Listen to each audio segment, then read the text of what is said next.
Welcome to my channel. So today we are going to discuss a very significant topic that different condition of joints can assess the kind of health we carry.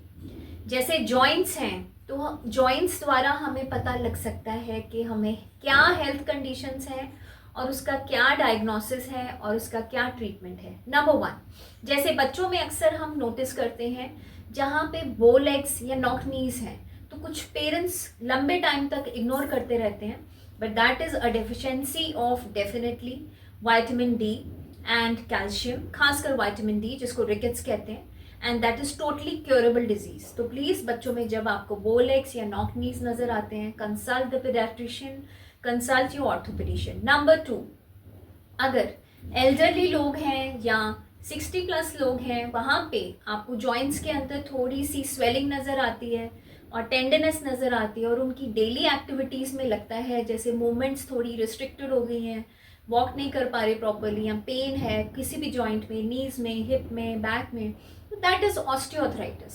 तो वहाँ पे बहुत ज़्यादा important हो जाता है calcium level test करवाना, vitamin D3 को टेस्ट करवाना, डेक्सा स्कैन करवाना, ऑस्टियोपोरोसिस तो नहीं है, बोन्स बहुत ज़्यादा वीक तो नहीं हो गई हैं. तो ये सारे टेस्ट करवाने बहुत ज़्यादा इंपॉर्टेंट हो जाते हैं.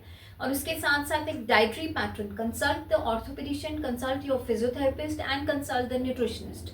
सो ये 3 लेवल्स पे काम करना उस टाइम बहुत ज़्यादा ज़रूरी है ताकि वहीं पे मॉनिटर करके अगर कंडीशंस माइल्ड है तो उनको उसी लेवल पे कंट्रोल किया जा सके. नंबर 3, अगर ज़्यादातर देखा गया है कि ग्रेटर टो में पेशेंट्स कंप्लेन करते हैं, कुछ लोग कंप्लेन करते हैं पैरों में बहुत दर्द है, पर ग्रेटर टो में ज़्यादातर बहुत ज़्यादा पेन है, डिस्कम्फर्ट है.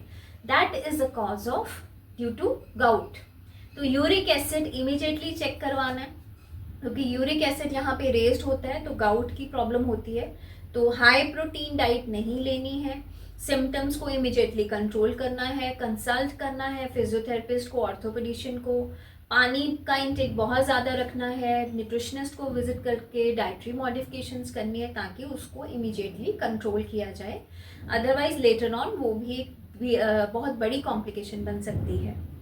नंबर 4, कुछ पेशेंट्स या कुछ लोग सुबह जब मॉर्निंग में उठते हैं तो वो देखते हैं जैसे उनके जो स्मॉल जॉइंट्स हैं या सारी बॉडी के जॉइंट्स हैं, खासकर जो स्मॉल जॉइंट्स हैं वो बहुत स्टिफ होते हैं, टायर्ड होते हैं और उनमें स्टिफनेस इतनी सिवियर है कि घंटा 2 घंटा तो उन जॉइंट्स को नॉर्मल होने में लग जाती है. तो this is a case of autoimmune disease, इसको हम कहते हैं रूमेटॉइड आर्थराइटिस. तो यहाँ पे सबसे ज़्यादा इंपॉर्टेंट हो जाता है रूमेटोलॉजिस्ट को विजिट करना. उससे भी ज़्यादा इंपॉर्टेंट है पहले ब्लड टेस्ट करवाएंगे. ब्लड टेस्ट में ESR, CRP और NTCCP टेस्ट करवाना है और एंटीबॉडीज चेक करवानी है क्योंकि ये एक तरह का ऑटोइम्यून डिजीज़ है. तो इसमें इमीडिएटली एक्शन लेना, इमीडिएटली ट्रीटमेंट स्टार्ट करवाना बहुत ज़्यादा इंपॉर्टेंट हो जाता है. बिकॉज अगर टाइमली असेस नहीं किया जाता और टाइमली मेडिसिन नहीं स्टार्ट होती तो इसके सिम्टम्स बहुत ज़्यादा वर्स हो जाते हैं. तो प्लीज़ इमीडिएटली एक्शन लें अगर इस तरह के कुछ सिम्टम्स हैं.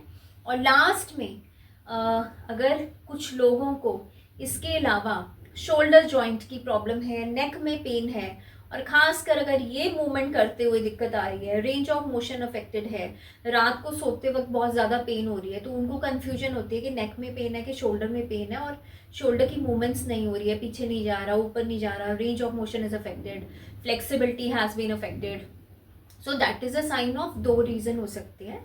फ्रोजन शोल्डर हो सकता है, टेंडनाइटिस हो सकता है या सर्वाइकल स्पॉन्डिलोसिस हो सकता है या उसके अलावा कोई मसल पुल भी हो सकता है. बट जहाँ पे जॉइंट की मूवमेंट इफेक्ट हो रहा है वहाँ पे अगर पेशेंट डायबिटिक है और डायबिटिक के साथ साथ अगर पेशेंट को और कोई प्रॉब्लम्स हैं जॉइंट से रिलेटेड या इंजरी पहले रह चुकी है तो वहाँ पे बहुत ज़्यादा इंपॉर्टेंट होता है एक्सरे करवाएं immediately, consult your physiotherapist, consult the orthopaedician and start your treatment immediately ताकि टोटल जॉइंट लॉक होने से पहले आप टाइमली उसका ट्रीटमेंट करवाना शुरू कर दीजिए. Thank you.